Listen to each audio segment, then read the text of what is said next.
Details are emerging around Special Counsel Robert Mueller's indictments of Paul Manafort and Rick Gates. The charges range a slew of crimes, including violation of the Foreign Agent Registration Act, or FARA. In 2016, the Justice Department found that there have only been 7 prosecutions based on a violation of FARA in 50 years. The language used by prosecutors suggests that the next person to face charges from Mueller could be former National Security Advisor Michael Flynn, according to _political_. Similar to Manafort, Flynn also registered as a foreign agent after the Justice Department prosecutors noted activity through his consulting firm. Some lawyers are speculating that it would be hard for Mueller to try and pin down on FARA violations, unless he has something else to bring to the table. The language used by prosecutors regarding Manafort and Gates has many concerned about what's to come.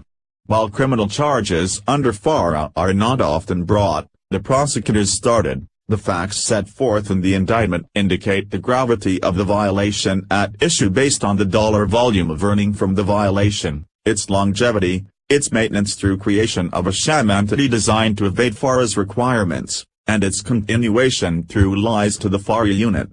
A former federal prosecutor, Jeff Kramer, elaborated on the language used by prosecutors.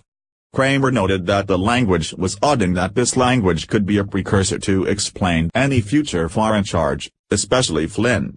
Flynn, a retired Army general and former director of the Defense Intelligence Agency, may meet some of the criteria prosecutors used when outlining the case. This factor is cause for speculation of Flynn's possible indictment.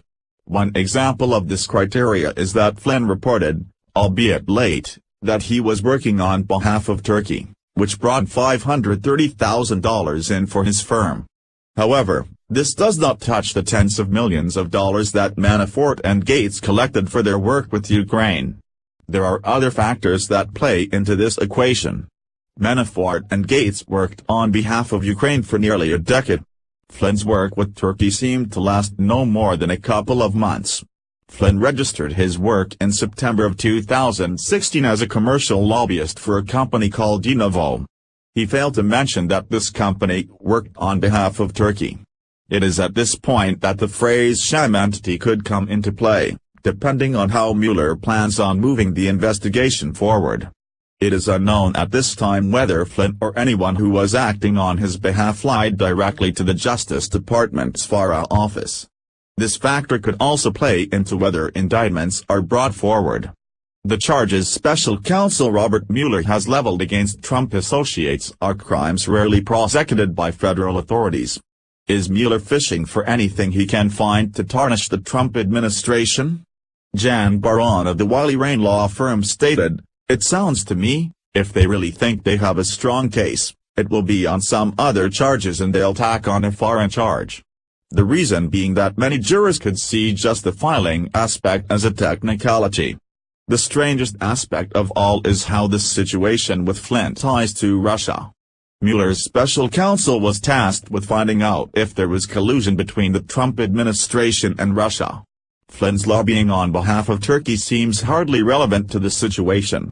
Time will tell what happens next as more indictments roll out.